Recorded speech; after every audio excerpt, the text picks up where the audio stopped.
Do Good Mavericko here. Welcome to the Do Good Mavericko podcast, episode number 36. The importance of getting contextual advice. I thought I'd just jump on and talk a bit about that. The importance of getting contextual advice. Oftentimes these days, especially with the internet and Google and AI and stuff, especially when it comes to just Google it. You can't just Google anything and get solid advice on things. And also when it comes to the internet, social media, stuff like that, you hear a lot of advice out there that are being promoted, kind of like it is the advice that fits everyone. This is the right thing to do. It is promoted that way, but actually it doesn't fit your scenario because it's not contextual. It might be good advice, but if it's in the wrong context, it might actually turn out to be bad advice. If a multi-billionaire is giving advice to a multi-millionaire about something really specific, if you take that advice, it might be horrible advice for you if you're just starting out because you're in a different position, stuff like that. It also kind of speaks to the importance of getting a mentor, someone that can mentor you. That can be difficult these days, especially with all the almost scams going on in the coaching industry. There's a lot of not good coaches and mentors out there that are just out to get your money without really caring. That being said, there's also a lot of amazing people out there, amazing mentors out there as well. It's about finding the right ones. But yeah, once you have a mentor, they can really take a good look at your situation, and then they can give you contextual advice. When it comes to finding a mentor, I think it should be, of course, there's probably exceptions to this as well, but I think it's especially two things that I would look for. One, either they have achieved tremendous results on that thing, like they have done it, like they've not just made $1 million, but they made like $200 million in profit, like they have performed at a super high level, or that they have done performed good, but they have done it over and over and over again. Because a guy making $5 million, he might be brilliant, and he might just have been lucky. He might just have had some skills, but been at the right place at the right time and been really lucky. But if you have made like a few $1 million over and over and over again, like 3, 4, 5, 6, 7 times, okay, it's probably not just luck. It's probably not luck that is the major factor to this guy's success. He probably knows what he's talking about. So yeah, one of those things. Either achieved a tremendous level of success, or been successful over and over again. Of course, there can be exceptions to that as well. Maybe he has not achieved it himself, but maybe he has helped other people achieve it over and over again. You know, you might choose a fat, out of shape boxing coach that has never been a world champion himself, that has never even been a champion himself, and you might still be doing you might still be making a great decision if that coach has been coaching like 7 previous champions and 3 previous world champions, Okay, yeah. He probably knows a thing or two. He probably knows what he's talking about. So yeah, and also he should care. You know, the coach or the mentor you choose, he should be an expert. He should know what he's talking about, and he should care about you. That he wants the best for you. So that you just there are people out there that really doesn't care that much, and then they might not put that much effort into it. But yeah, contextual advice. Another thing that comes to mind is the importance of paid communities or the role of paid communities. There's a lot of people out there that wants contextual advice. Maybe they're trying to make money online, and there's like thousands of things to choose from and hundreds of big niches to choose from. And if all of these people is congregating into a massive Facebook group where a bunch of different things is being done by a bunch of different people, if one guy jumps in and makes a post, hi, hey, how do I do this? He might get a bunch of advice on it, but without knowing what people are answering, and the people answering might not even know the proper context. So the advice he ends up getting might be really out of context and yeah, not contextual advice. I think paid communities can help when it comes to this because you know, if you think about this, all the people out there that are doing things, what if you could make a paid community with limits? What if it would only be accessible to skilled people, for example, or people at a certain level or a certain category?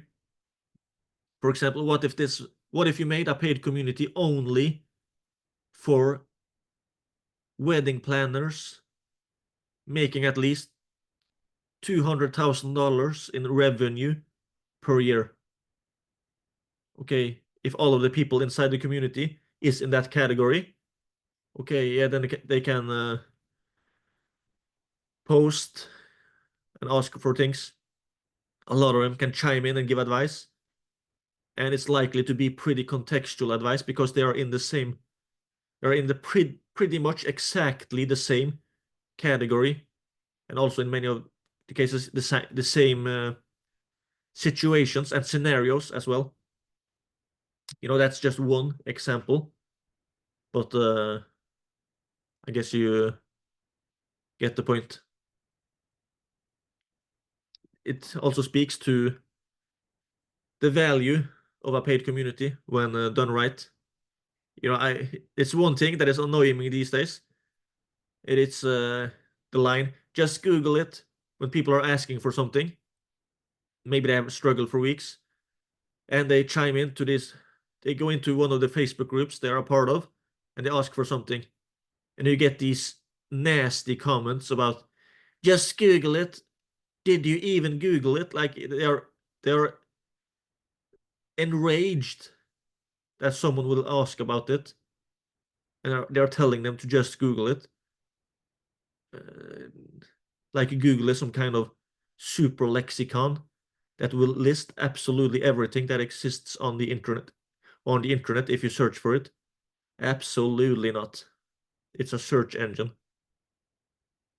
There are millions of things existing on the internet that you're not even going to find on Google. And there's also millions of people in the world that have solutions to things that other people need, but they're not connected. So if you connect them, a lot of things could be solved, you know?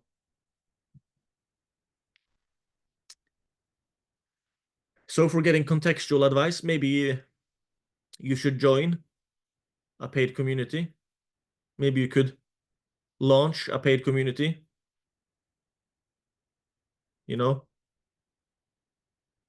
And there's a lot of ways you could do it. You could do it, let's say if you want to create a paid community where other people can become a member in order to get contextual advice.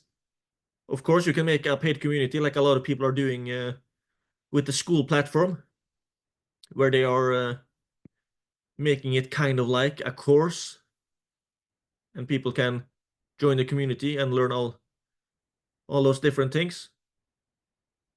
And they can also connect a little bit. Or you could also choose businesses or categories, niches, and sort that way. And you could put limits on it. So either people would have to reach a certain level in order to be able to join, or you could put other limits, like you can limit it based on geography, for example, because oftentimes people don't want to share it because they might be destroying for themselves if they share.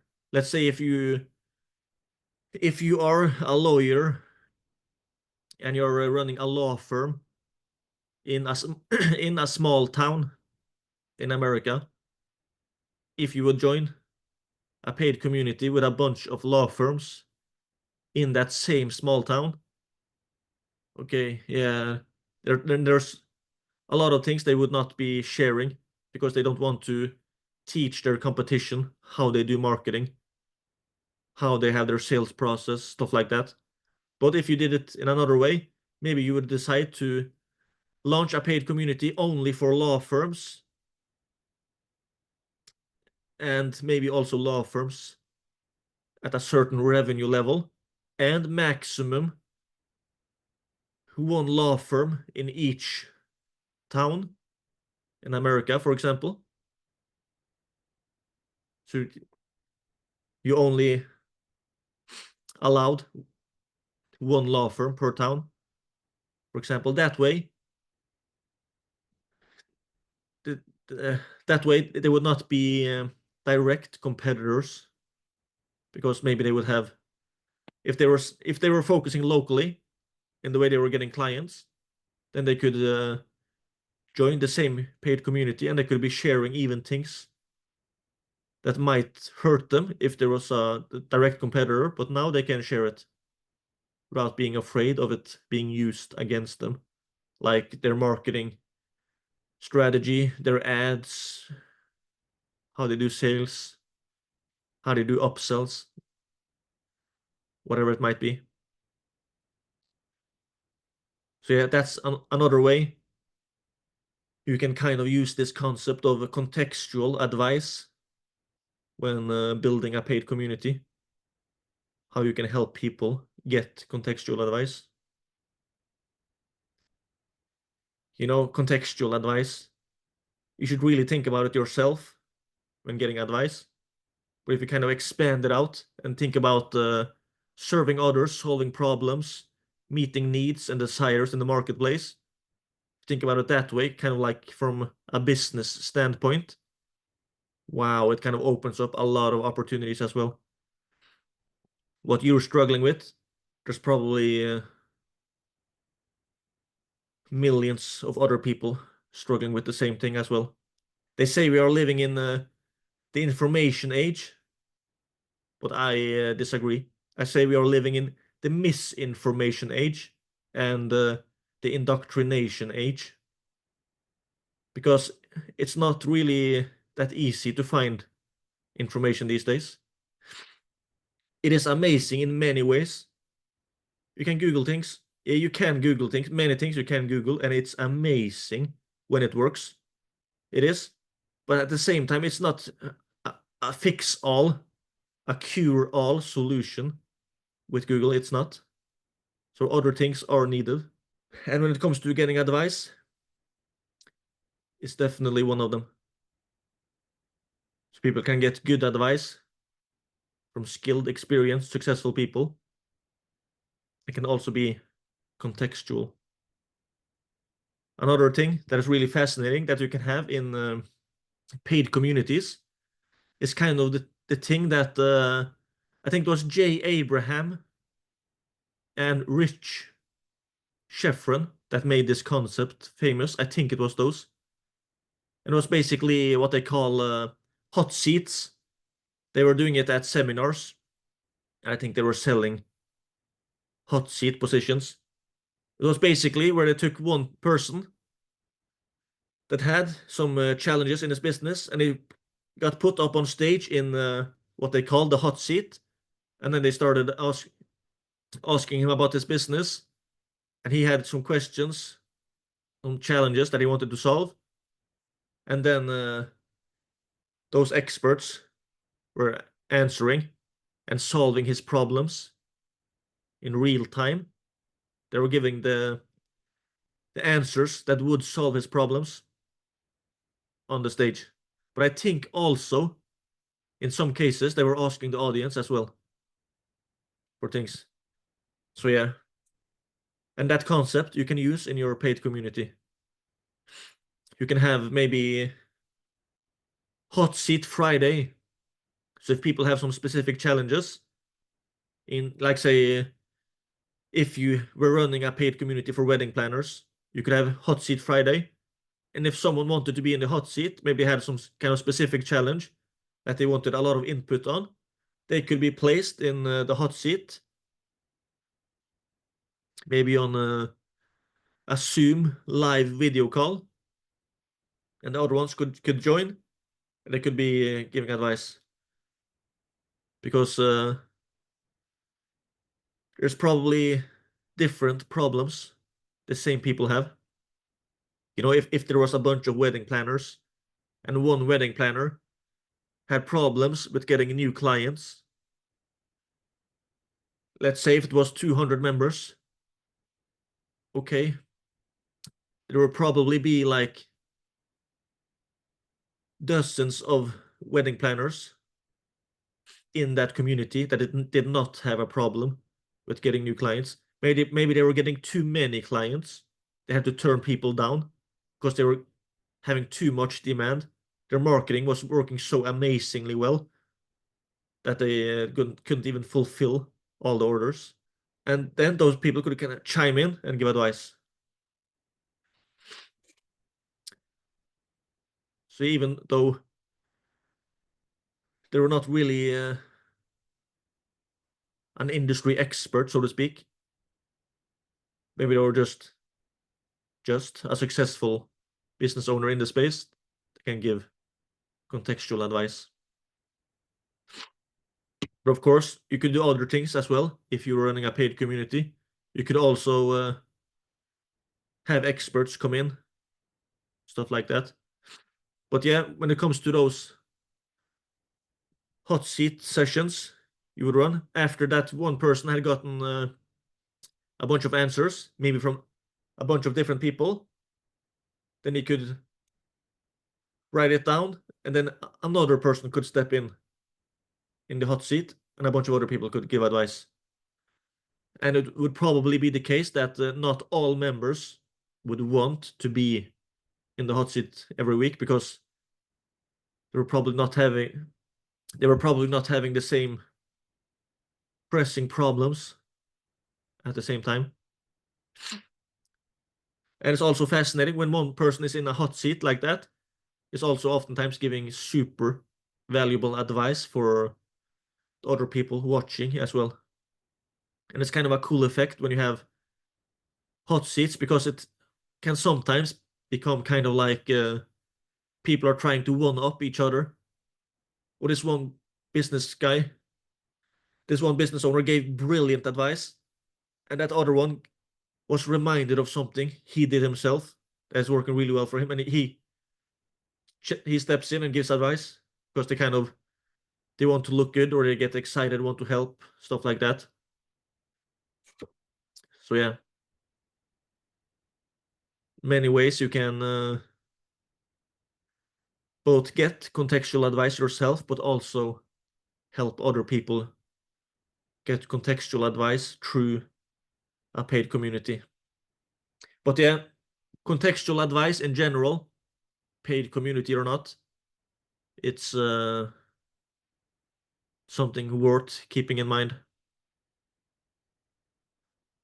And sometimes getting a second opinion as well can be a brilliant idea. And on contextual advice, it reminds me of,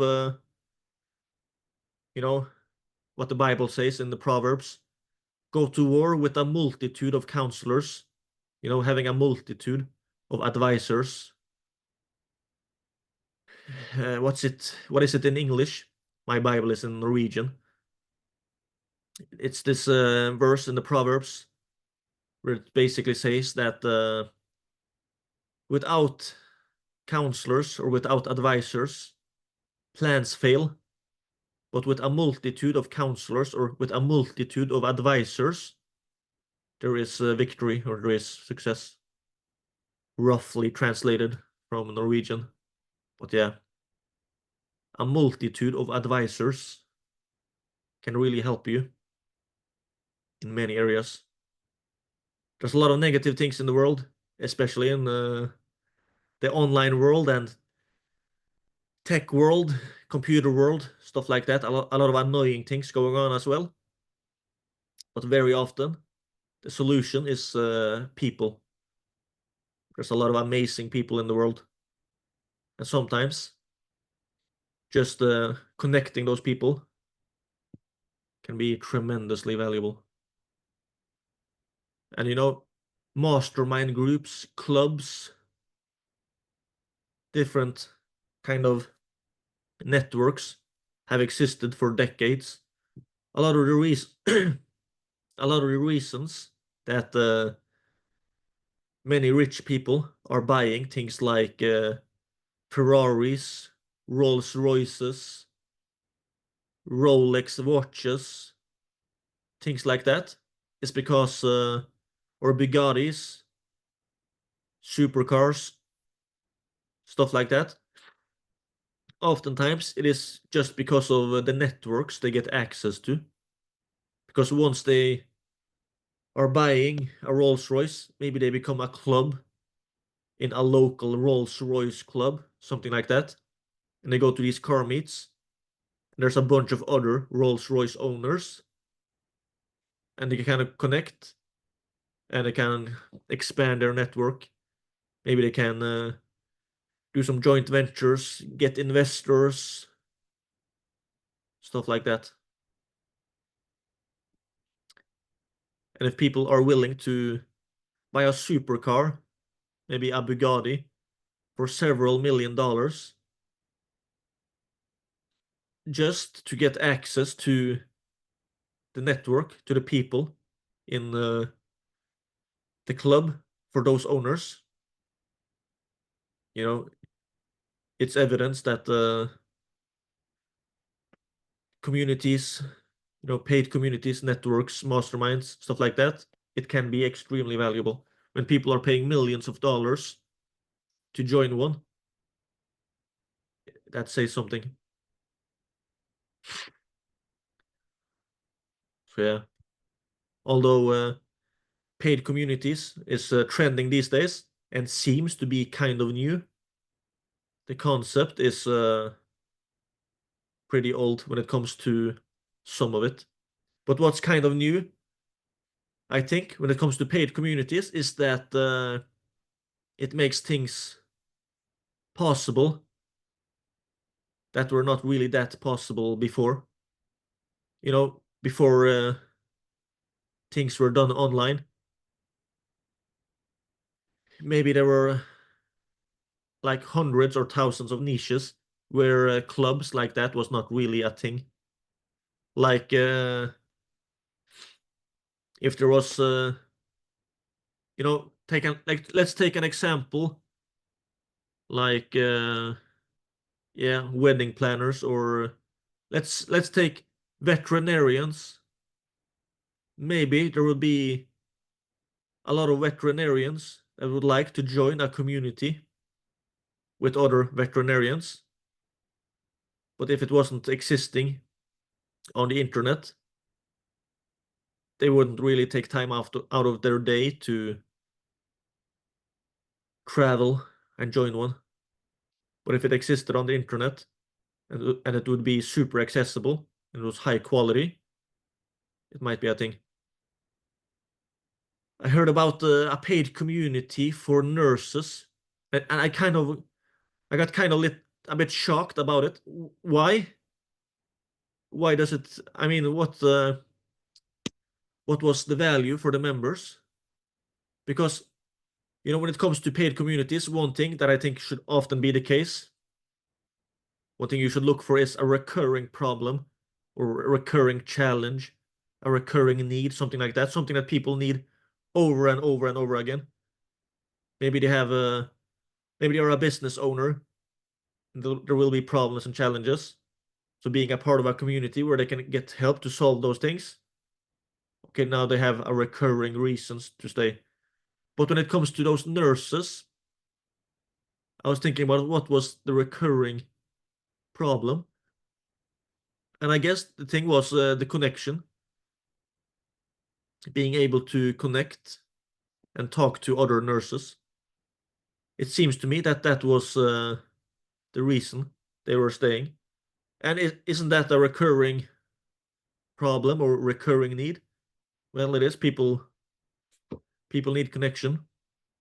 And yeah, the thing with that community for nurses, I forgot how big it was. I need to do more research. I need to do more research on that. I saw someone online talking about it. I think it was something like, was it 20,000 or 200,000? It was many thousand nurses that was part of a paid community. I think maybe they called it a paid club or network, but yeah, basically a paid community. And an interesting thing that was done was that the community was also used to launch things. I think they made some kind of joint venture with a shoe company. I think it was a shoe company, and they launched a new shoe for nurses, and they used that paid community to launch it, and made it did really well. So yeah. Anyway, that was something about contextual advice. And if you want some contextual advice on building a paid community, if that's something you want to do, maybe you dream, maybe you dream of escaping the matrix of the 9 to 5 rat race. You want to live a life of freedom. You want to make 5 figures in profit per month in a way that can be semi-passive. If you dream of something like that, maybe you should